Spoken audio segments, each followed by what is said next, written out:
What's up guys, welcome back to the channel. This is Khushi, your friend, well-wisher and mentor as well. कल हमने ई banking concept समाप्त कर दिया था। आज हमें स्टार्ट करना है न्यू टॉपिक के साथ, वो है इंश्योरेंस। दो टॉपिक्स ही बचे हैं बस, हमें इंश्योरेंस कवर करना है और उसके बाद कम्युनिकेशन सर्विस कवर करना है और फाइनली हमारा चैप्टर हो जाएगा समाप्त। तो बिना टाइम वेस्ट किए सबसे पहले चलते हैं वीडियो की तरफ। तो देखो, आज हमें समझना है कि इंश्योरेंस है क्या, कैसे काम करता है मैम, फंक्शंस क्या है इंश्योरेंस के और कौन कौन से टाइप्स हैं इंश्योरेंस के। ये सब कुछ हम इस आज की वीडियो में क्लियर कर लेंगे। तो देखो, वन बाय वन समझते हैं। सबसे पहले हमें पढ़ना है मीनिंग ऑफ इंश्योरेंस। मैम होता क्या है? Insurance is a contract in which a person pays a premium to an insurance company and the company promises to compensate for financial loss in case of a mishap like fire, theft, death, accident, etc. Life insurance, fire insurance, health insurance and motor insurance, ये types हैं बेटा insurance के। अब ma'am insurance है क्या, पढ़ के तो आपने बता दिया, हमें समझा दीजिए। तो बेसिकली बेटा इंश्योरेंस एक कॉन्ट्रैक्ट होता है जिसके अंडर जो इंश्योर्ड होता है, इंश्योर्ड कौन पर्सन होता है? जैसे मैंने इंश्योरेंस कराया तो इंश्योरर कौन है? वो इंश्योरेंस कंपनी, और मैंने इंश्योरेंस कराया है तो मैं हूँ इंश्योर्ड। ठीक है, तो इंश्योरेंस है क्या? बेसिकली एक कॉन्ट्रैक्ट है जिसके अंदर जो इंश्योर्ड होता है वो इंश्योरेंस कंपनी को एक प्रीमियम पे कर रहा होता है और उस प्रीमियम के बदले में जो इंश्योरेंस कंपनी होती है बेटा वो इंश्योर करती है, वो प्रॉमिस करती है इंश्योर्ड को कि इन फ्यूचर अगर आपको कोई भी मैसअप देखने को मिलता है, मैम कैसा मैसअप, कोई भी फाइनेंशियल प्रॉब्लम अगर आपके साथ आती है तो आप टेंशन मत लो। जिस पर्टिकुलर चीज़ पर आपने इंश्योरेंस करवा रखा है, अगर आपका उसमें कोई लॉस होता है तो हम आपके साथ खड़े हैं, आपको फाइनेंशियल सपोर्ट हम देंगे। तो आए समझ में क्या है इंश्योरेंस? एक कॉन्ट्रैक्ट है जिसके अंदर जो इंश्योर्ड होता है वो प्रीमियम पे कर रहा होता है। किसको? इंश्योरेंस कंपनी को। मैम क्यों पे कर रहा होता है? क्योंकि बेटा फ्यूचर में अगर उसके साथ कभी कोई प्रॉब्लम देखने को मिलती है तो जो इंश्योरेंस कंपनी होती है, जो इंश्योरर होता है, वो प्रॉमिस करता है कि आपके लॉस में हम भी भागीदार हैं, हम आपकी हेल्प करेंगे, फ्यूचर में फाइनेंशियल सपोर्ट लेकर हम आपको खड़े मिलेंगे। तो आगे समझ में क्या है इंश्योरेंस? कौन कौन से टाइप्स होते हैं बेटा? लाइफ इंश्योरेंस हो गई, फायर इंश्योरेंस हो गया, हेल्थ इंश्योरेंस हो गया, मोटर इंश्योरेंस हो गया। इन सबको आगे हम डिटेल में समझेंगे। ठीक है, इसके बाद नेक्स्ट टॉपिक है हमारा functions of insurance. Ma'am functions क्या है इंश्योरेंस के? देखो यहाँ तुम्हें और अच्छे से समझ में आ जाएगा कि इंश्योरेंस बेसिकली है क्या। सबसे पहला फंक्शन है बेटा इंश्योरेंस का, प्रोवाइड्स प्रोटेक्शन। मैम क्या मतलब है? बेटा इंश्योरेंस प्रोटेक्शन प्रोवाइड करता है। मैम किसके अगेंस्ट प्रोटेक्शन प्रोवाइड करता है? जैसे कि मान लो तुमने फायर इंश्योरेंस करवा रखा है, तुम्हारा एक ऑर्गेनाइजेशन है, अब उस ऑर्गेनाइजेशन में तुम्हारा कुछ सामान रखा है और तुमने इंश्योरेंस करवाया है फायर इंश्योरेंस मान लो 25 लाख का। ठीक है, तो अब होता क्या है कि अगर फायर इंश्योरेंस मतलब क्या, फायर इंश्योरेंस समझ गए क्या है? अब क्या होता है कि फ्यूचर में अगर तुम्हारे ऑर्गेनाइजेशन में बेटा कभी आग लगती है, ऐसी कोई प्रॉब्लम तुम्हें देखने को मिलती है, क्योंकि फायर इंश्योरेंस है तो अगर कोई दूसरा रीज़न होता है आपके लॉस का तो इंश्योरेंस कंपनी कुछ नहीं करेगी। रीज़न क्या होना चाहिए? फायर, क्योंकि इंश्योरेंस किस पे कराया है आपने? Fire insurance. ठीक है, तो अगर फ्यूचर में आपके कंपनी में जैसे आग लगती है तो जो इंश्योरेंस कंपनी है वो आपके रिस्क को शेयर करेगी बेटा। जैसे अगर आपके गुड्स 10 लाख के जो है वो जल गए, बर्बाद हो गए, ख़त्म हो गए, तो जो इंश्योरेंस कंपनी है वो बोलेगी कोई बात नहीं, आप हमको प्रीमियम पे कर रहे थे ना, अब हम आपके लॉस को कवर करेंगे, आपके जो 10 लाख के गुड्स खराब हो गए हैं उसको हम पे करेंगे, हम आपको 10 लाख रुपए देंगे। तो क्या होता है? प्रोटेक्शन प्रोवाइड करती है कि आप लॉस फेस कर तो लोगे लेकिन उसको कवर अप भी कर लोगे, बर्बाद नहीं हो जाओगे एकदम। देखो क्या लिखा हुआ है, insurance provides financial protection against possible risk and uncertainties like loss of life, property या फिर goods. It helps individuals and business reduce the impact of sudden losses by transferring the risk to the insurance company. अब एक और बात बेटा, insurance कोई individual भी करवा सकता है, मैं करवा सकती हूँ, आप करवा सकते हो, कोई और करवा सकता है, और ऑर्गेनाइजेशन भी इंश्योरेंस करवाता है। आगे समझ में क्या है इंश्योरेंस? उसके बाद नेक्स्ट पॉइंट है हमारा स्प्रेड रिस्क। मैम क्या मतलब है? बेटा मैंने अभी बताया रिस्क शेयर कर लेता है। भले ही ऑर्गेनाइजेशन आपका था, भले ही प्रोडक्ट गुड्स आपके जले, लेकिन पे तो इंश्योरेंस कंपनी कर रही है ना। अब क्या फ्री में कर रही है? नहीं, आपने प्रीमियम पे किया है, उसने प्रॉमिस किया है आपको एक कॉन्ट्रैक्ट के अंडर, इसलिए उसकी मजबूरी है, उसको करना पड़ता है। तो क्या होती है? रिस्क को शेयर कर लेता है भाई। भले ही आपका ऑर्गेनाइजेशन है, भले ही आपके गुड्स हैं, आपका प्रोडक्ट है, लेकिन अगर आग आपके यहाँ लगेगी तो कोई दिक्कत वाली बात नहीं है भाई, शेयर हमारा भी है, आप हमें प्रीमियम पे कर रहे थे तो हमारी भी कुछ जिम्मेदारी है आपके लिए, हम उस कंडीशन में, उस रिस्क में आपका साथ देंगे, फाइनेंशियल प्रोटेक्शन हम आपको प्रोवाइड करेंगे। तो वो क्या है? Spreading of risk. Insurance works on the principle of risk sharing. A large number of people pay a small premium and the risk of a few is shared among many. क्या है बेटा? अब देखो, इंश्योरेंस तो बहुत सारे लोग करवाते हैं, मैंने करवाया, आपने करवाया, किसी बिजनेस ऑर्गेनाइजेशन का करवाया, किसी और ने करवाया, पता नहीं लाखों हजारों लोग इंश्योरेंस करवा रहे होते हैं, लेकिन क्या सबके साथ गलत होता है? नहीं ना।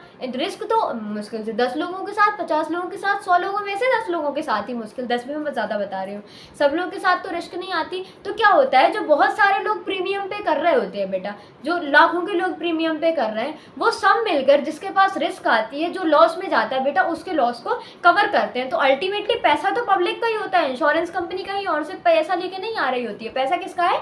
आपका, हमारा, पब्लिक का ही पैसा है। लेकिन बात क्या है कि भाई वो प्रॉमिस करती है कि अगर आपके पास कोई दिक्कत आती है तो हम खड़े हैं यहाँ पर, आप चिंता मत करना, हम आपकी हेल्प करेंगे। तो बहुत सारे लोगों के पैसे से मिलकर बेटा जिसके पास रिस्क आती है उसकी रिस्क को शेयर किया जाता है। ठीक है, this way the burden of loss is not borne by one individual but distributed across many policy holders. इससे क्या होता है कि लॉस का बर्डन किसी इंडिविजुअल पर नहीं बसता। भले ही ऑर्गेनाइजेशन मेरा है, मेरा सामान जला हुआ है, लेकिन लॉस सिर्फ मेरा नहीं है, बहुत सारे पॉलिसी होल्डर्स मिलकर उस लॉस को शेयर कर लेते हैं बेटा। तो इससे क्या हो जाता है कि मेरा जो लॉस है वो एक इंडिविजुअल पर बर्डन नहीं पड़ेगा, तो मेरा बर्डन कम हो जाता है। आगे समझ में सेकंड पॉइंट क्या था? उसके बाद थर्ड फंक्शन है बेटा इंश्योरेंस का, प्रोवाइड सर्टेनिटी। मैम क्या मतलब है बेटा? सर्टेनिटी का बेसिकली मतलब होता है कॉन्फिडेंस। आपको कॉन्फिडेंस के साथ बोल रहा है, मैंने पीछे बोला था प्रॉमिस, आपको कॉन्फिडेंस दिला रही है इंश्योरेंस कंपनी की, हमारा ये प्रॉमिस है, आप ध्यान रखिए, हम पलटेंगे नहीं अपने बात से, हम अपनी बात पर खड़े रहेंगे। आपके साथ अगर कुछ होगा तो हम यही हैं, हम पलटेंगे नहीं अपनी बात से। इंश्योर कराती है बेटा इंश्योर्ड को कि आपके साथ कुछ भी अगर गलत होगा तो हम यहाँ हैं, आप ये मत सोचना हम पलट जाएंगे। तो क्या सर्टेनिटी प्रोवाइड करती है। Insurance provides a sense of certainty and confidence to the insured. Even if an uncertain event happens like death और थेफ्ट, द इंश्योर्ड और their family will receive compensation like helps in better planning and reduces fear. उसके बाद fourth function है helps in capital formation. Ma'am इसका क्या मतलब है बेटा? हेल्प्स इन कैपिटल फॉर्मेशन से बेसिकली मतलब होता है, देखो रिस्क सबके पास तो नहीं आती, लेकिन इंश्योरेंस तो बहुत सारे लोग करवाते हैं। अब इंश्योरेंस बहुत सारे लोग करवाते हैं तो प्रीमियम भी बहुत सारे लोग पे करते हैं, तो सारा ही पैसा तो इंश्योरेंस कंपनी का रिस्क शेयर करने में नहीं चला जाता, रिस्क बेयर करने में नहीं चला जाता। तो क्या होता है, जो पैसा उनके पास बचता है, जो लोग प्रीमियम पे कर रहे हैं, उनके पास जो कैपिटल है बेटा, वो उनको कहीं ना कहीं तो इन्वेस्ट करते होंगे।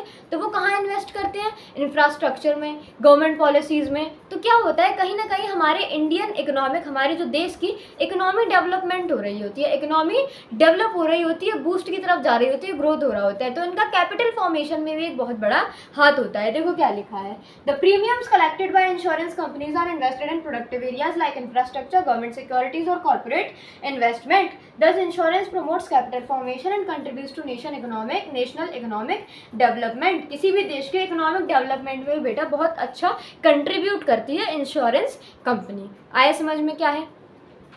उसके बाद नेक्स्ट टॉपिक आ रहा है हमारा प्रिंसिपल्स ऑफ इंश्योरेंस। क्या होते हैं प्रिंसिपल्स? जनरल गाइडलाइंस होती हैं कि आप किस तरीके से काम करोगे, प्रिंसिपल्स फॉलो होने चाहिए। इंश्योरेंस की भी कुछ प्रिंसिपल्स होते हैं जिन्हें बोलते हैं प्रिंसिपल्स ऑफ इंश्योरेंस। बेटा प्रिंसिपल्स ऑफ इंश्योरेंस इंश्योरर को भी ध्यान रखना है और इंश्योर्ड को भी ध्यान रखना है, दोनों के बिहाफ पर ये फॉलो होने चाहिए। ऐसा नहीं कि कोई एक बंदा फॉलो कर रहा है और दूसरा नहीं कर रहा। प्रिंसिपल्स ऑफ इंश्योरेंस फॉलो होने चाहिए, मतलब होने चाहिए। और अगर आपने फॉलो नहीं की और फ्यूचर में पता चला कि भाई प्रिंसिपल्स ऑफ इंश्योरेंस तो फॉलो ही नहीं हो रहे, तो आपका कॉन्ट्रैक्ट कैंसिल भी हो सकता है। आए समझ में? अब वन बाय वन समझते हैं कि मैम है कौन कौन से प्रिंसिपल्स ऑफ इंश्योरेंस, क्या क्या मिलेगा हमें देखने को। सबसे पहला लिखा हुआ है अटमोस्ट गुड फेथ। मैम क्या मतलब है अटमोस्ट गुड फेथ का? बेटा ना तो इंश्योरेंस कंपनी इंश्योर्ड से कुछ छुपाएगी और ना ही इंश्योर्ड इंश्योरर से कुछ छुपाएगा। मतलब अगर मैंने इंश्योरेंस करवा रखा है तो मैं इंश्योरेंस कंपनी से कुछ नहीं छुपा सकती और इंश्योरेंस कंपनी भी मुझसे कुछ नहीं छुपा सकती। जो हम दोनों को एक दूसरे को बताने वाली बात, कुछ नहीं छुपाने का मतलब ये नहीं कि मैं ये बता दूं भाई मेरे रिश्तेदार कहाँ हैं, मैं कैसी हूँ, मेरे पापा ये करते हैं, ये नहीं। जो बताने की चीज़ है, मेरा ऑर्गेनाइजेशन है, मैंने ऑर्गेनाइजेशन का इंश्योरेंस करवा रखा है, ठीक है, फायर इंश्योरेंस करवा रखा है, तो उससे रिलेटेड चीज़ें जो बताने की है वो मैं सब बताऊंगी। इंश्योरेंस कंपनी को कुछ छुपा नहीं सकती। तो क्या होता है, गुड फेथ होना चाहिए। आगे समझ में, अगर आपने कुछ छुपाया बेटा तो फ्यूचर में आपका कॉन्ट्रैक्ट कैंसिल हो सकता है। आपने कुछ छुपाया या फिर इंश्योरेंस कंपनी ने कुछ छुपाया, दोनों ही चीज़ें फ्यूचर में आपके लिए गलत साबित हो सकती है। देखो क्या लिखा है, both the insured and the insurer must disclose all material facts truthfully. If either side hides important information the contract can be cancelled. किसी भी साइड से अगर बेटा इंपॉर्टेंट इन्फॉर्मेशन जो है छुपाई जा रही है, हाइड की जा रही है, तो कॉन्ट्रैक्ट कैंसिल हो जाएगा। इंश्योर्ड और इंश्योरर दोनों को एक दूसरे को सारी सच्चाई बतानी होती है। आ गया समझ में क्या है utmost गुड फेथ। उसके बाद सेकंड प्रिंसिपल आ रहा है, principle of insurable interest. Ma'am क्या मतलब है इंश्योरेबल इंटरेस्ट का? बेटा प्रिंसिपल ऑफ इंश्योरेबल इंटरेस्ट ये कहता है कि जिस चीज़ का आप इंश्योरेंस करवा रहे हो उसका लेना देना होना चाहिए आपसे। मैम क्या मतलब है, समझ ही नहीं आया। मैं चलूँ किसी ऐसे इंसान का इंश्योरेंस करवा दूँ जो मुझे लग रहा है कि ये रिस्क में है, इसकी लाइफ का पता नहीं, तो मैं गई और उसका लाइफ इंश्योरेंस करवाया है। अब प्रीमियम तो इतना ज़्यादा पे नहीं करना पड़ता, प्रीमियम तो कम ही पे करना पड़ता है, लेकिन पैसा तो बहुत मिलता है। तो मैं किसी की भी, मुझे लगा कि नहीं भाई इसके साथ तो कभी भी कुछ भी हो सकता है, इसका जीवन तो बड़ा रिस्क में है, और मैं उसका इंश्योरेंस करवाया ही। अब मैंने सोचा क्या कि जब ये चला जाएगा, जब इसकी डेथ होगी तो इंश्योरेंस कंपनी मुझे पैसे देगी। ये नहीं होना चाहिए। प्रिंसिपल ऑफ इंश्योरेबल इंटरेस्ट कहता है कि जिस चीज़ का आप इंश्योरेंस करवा रहे हो वो आपकी होनी चाहिए, आपका लेना देना होना चाहिए। जिस पर्सन का आप इंश्योरेंस करवा रहे हो वो आपका फैमिली मेंबर होना चाहिए। ऐसा नहीं कि आपने उठाया और किसी का भी करवा दिया, कि किसी की भी फैक्ट्री का इंश्योरेंस करवाया है कि भाई अब इसको कुछ होगा तो पैसे मुझे मिलेंगे। नहीं, आप अपनी ही चीज़ का इंश्योरेंस करवा सकते हैं। तो वो क्या है, इंश्योरेबल इंटरेस्ट। देखो क्या लिखा है, the insured must have a financial interest in the subject matter of insurance like property और life. If there is no insurable interest, insurance is not valid. अगर पता चलता है फ्यूचर में कि भाई कोई इंटरेस्ट ही नहीं है, आपका कोई लेना देना ही नहीं है सामने वाले से, तो कॉन्ट्रैक्ट कैंसिल हो जाएगा बेटा, उस कॉन्ट्रैक्ट पर आपको कोई भी पैसा नहीं मिलेगा। इसके बाद नेक्स्ट लिखा है इंडेमिटी। मैम क्या मतलब है बेटा, प्रिंसिपल ऑफ इंडेमिटी का मतलब होता है कि मान लो आग लगी, ठीक है, अब आग में से अगर मैं सच्चाई आपको बताऊं तो मेरे 10 लाख के गुड्स जल गए, ठीक है। अब होता क्या है कि मैंने सोचा भाई अच्छा मौका है, 10 लाख के गुड्स थे, मैं बोल दूं कि भाई बचेंगे तो मेरे 20 लाख के, डबल हो रहा था इनका, तो मुझे 20 लाख रुपए चाहिए। नहीं, प्रिंसिपल ऑफ इंडेमिटी बोलती है कि आपका सिर्फ लॉस कवर होगा, आपको हम वहाँ ले जाकर खड़ा कर देंगे जहाँ आप ये रिस्क होने से, ये सब होने से पहले खड़े थे। ये नहीं हो सकता कि आपका 10 लाख का सामान चला गया तो हम आपको प्रॉफिट सहित 20 लाख रुपए पे करेंगे। भाई क्यों करेंगे, जो आपका लॉस हुआ है हम वो कवर कर देंगे, वहाँ आपको खड़ा कर देंगे जहाँ आप पहले खड़े थे। इससे ज़्यादा हमसे कुछ भी उम्मीद मत करना, इससे ज़्यादा हम कुछ नहीं कर सकते, ठीक है। देखो क्या लिखा है, the insurer promises to compensate the actual loss only. The insured cannot make profit from insurance. It's only to cover loss. Insurance किसके लिए होता है, सिर्फ लॉस कवर करेगा बेटा, आप अपना प्रॉफिट नहीं ढूंढ सकते उसमें, ठीक है। उसके बाद नेक्स्ट प्रिंसिपल है कॉन्ट्रीब्यूशंस। मैम क्या मतलब है बेटा, प्रिंसिपल ऑफ कॉन्ट्रीब्यूशन बोलता है जैसे कि मैंने अपने ऑर्गेनाइजेशन का इंश्योरेंस 3 अलग अलग इंश्योरेंस कंपनी में करवा रखा है, ठीक है। अब मेरी जो ऑर्गेनाइजेशन है उसकी बेटा नेटवर्क समझ लो तुम 1 करोड़ रुपए, ठीक है। 1 करोड़ रुपए मेरे ऑर्गेनाइजेशन की नेटवर्थ है, ठीक है। अब मैं क्या गई कि 3 अलग अलग इंश्योरेंस कंपनीज में अपने 1 करोड़ वाले ऑर्गेनाइजेशन का इंश्योरेंस करवा के आ गई कि मैंने यहाँ भी 1 लाख प्रीमियम पे कर दिया, दूसरी वाली कंपनी में भी 1 लाख प्रीमियम पे कर दिया, और तीसरी वाली कंपनी भी 1 लाख प्रीमियम पे कर दिया। अब होता क्या है कि फ्यूचर में अनफॉर्चुनेटली अगर मुझे कोई लॉस होता है, मेरे ऑर्गेनाइजेशन को कोई लॉस होता है, हमें कोई भी रिस्क देखने को मिलती है बेटा, तो वो इंश्योरेंस कंपनी ना बैठ कर हंसती है कि हाँ देखो क्या बेवकूफ़ आदमी है, 3 जगह प्रीमियम पे कर गया। होता क्या है, ऐसा नहीं होता कि आपके पास अगर आपको रिस्क देखने को मिली है तो तीनों कंपनी आपको 1-1 करोड़ रुपए पे करेंगी, नहीं करेंगी। तीनों मिल बांट कर अपना अपना शेयर देकर आपको 1 करोड़ रुपए पे करेंगी। आया समझ में क्या है प्रिंसिपल ऑफ कंट्रीब्यूशन, कि आप ये नहीं प्रेफर कर सकते कि नहीं ये वाली कंपनी में मुझे 1 करोड़ देगी, ये भी 1 करोड़ देगी और ये भी 1 करोड़ देगी तो मेरे 3 करोड़ हो जाएंगे। नहीं भाई, आपने तो और उनका काम आसान कर दिया, उनके लिए अच्छी बात हो गई, आप फालतू में ज़्यादा प्रीमियम पे कराए क्योंकि आपने दिमाग ज़्यादा लगाया। शैतानी नहीं करनी इंश्योरेंस कंपनी के साथ, ठीक है। देखो क्या लिखा है, if a person takes insurance for the same subject from multiple companies and claims loss from all, each company will contribute only their share of the claim. बेटा सिर्फ उनका शेयर देगी, ऐसा नहीं कि सभी पूरा पैसा तीनों कंपनी अलग अलग आपको दे रहे हैं, उसके बाद आ रहा है हमारा प्रिंसिपल ऑफ सब्रोगेशन। मैम क्या मतलब है बेटा? प्रिंसिपल ऑफ सब्रोगेशन का मतलब है कि फायर इंश्योरेंस की बात कर रहे थे हम, ठीक है, आग लगी तो अब वो जो जले हुए गुड्स हैं वो बेटा इंश्योरेंस कंपनी के हैं, वो उनको ले जाएगी। अब वो उसका मैटर है कि वो उसको फेंकती है, उनको और हिलाती है, उनको ठीक कराती है, वो उसका मैटर है। और अगर किसी दूसरी चीज़ से, जैसे कि मान लो किसी ने इंश्योरेंस कराया और उसका एक्सीडेंट हो गया, तो अब जो थर्ड पार्टी है उस थर्ड पार्टी को ढूंढ के वो अपना पैसा इंश्योरेंस कंपनी वापस ले ले, तो वो उसका मैटर है। आप उसमें नहीं बोल सकते कि नहीं यार ऐसे तो हम ही ले लेते। तो अगर आप ही ले लेते तो आपने इंश्योरेंस क्यों करवाया था? ले लेते आप ऐसे ही।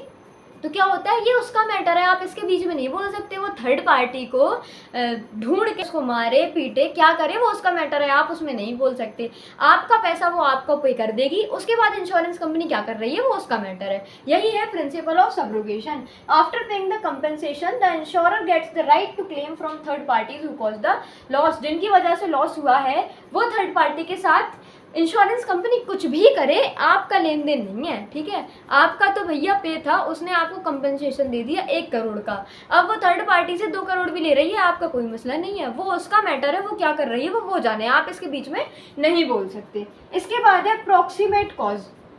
मैम क्या मतलब है बेटा? Proximate cause, principal of proximate cause बोलता है कि ऐसा नहीं होना चाहिए कि आपने इंश्योरेंस करवाया फायर का और मान लो कि बाढ़ से या फिर भूकंप से आपको कोई लॉस हो गया, तो फायर इंश्योरेंस कुछ नहीं करेगा, भाई उसका काम ही नहीं था। फायर की वजह से लॉस आपको हुआ ही नहीं है, तो फायर इंश्योरेंस कंपनी क्यों बीच में बोले? कंपनी कुछ आपको पे नहीं करेगी, वो वजह ही नहीं थी। तो क्या होता है, लॉस होने की वो वजह होनी चाहिए जिसका आपने इंश्योरेंस करवा रखा है। अगर आग लगेगी तो ही फायर इंश्योरेंस कंपनी कुछ करेगी, नहीं तो उसका कोई मैटर नहीं है भाई। अगर किसी दूसरी वजह से आपको लॉस हो रहा है तो इतना भले उससे दुगना होता रहे, उसका कोई मैटर नहीं है। तो वो क्या है? Principle of proximate cause. The insurer is liable to pay only if the closest और direct cause of loss is covered under the policy. जो सबसे करीब रीजन है लॉस का वही मैटर करता है क्लेम के लिए। आए समझ में क्या है प्रॉक्सिमेट कॉज? उसके बाद लास्ट आ रहा है हमारा मिटिगेशन ऑफ लॉस। मैम क्या मतलब है? मिटिगेशन ऑफ लॉस का मतलब होता है बेटा कि आपने इंश्योरेंस करवा लिया, इसका मतलब ये नहीं है कि आप खुद आएंगे और आपने प्रीमियम पे कर दिया 1 लाख का, गुड्स आपके ऑर्गेनाइजेशन में बचे कम, आप आए बढ़िया, आपने माचिस जलाई और तिल्ली डाल दी और बोल दिया भाई लग गई, अब इंश्योरेंस कंपनी हमको पैसा देगी।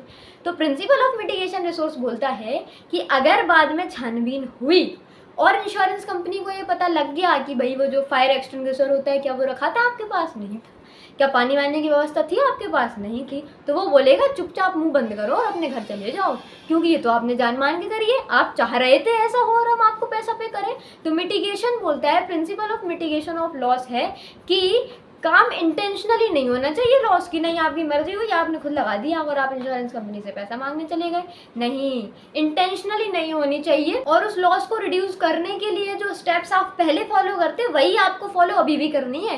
ये नहीं कह रहे क्या है मेरा तो इंश्योरेंस हो गया, होती है तो जाए, वो नुकसान इंश्योरेंस कंपनी आके दे देगी पैसा, नहीं, बाद में वो छानबीन करेगी और उसको पता चल गया कि आपने तो कोई रिस्क रिड्यूस के लिए कोई स्टेप्स ही फॉलो नहीं की, तो वो कुछ नहीं देगी आपको, डांट बांट के भगा उड़ देगी चुपचाप से। समझ गए? तो यहाँ हमारे सातों ही प्रिंसिपल ऑफ इंश्योरेंस होते हैं समाप्त। आई होप कि आपको समझ में आ गए होंगे। ट्रिक देख लो भाई, मेमोरी टेक्निक देख लो, याद कैसे करोगे।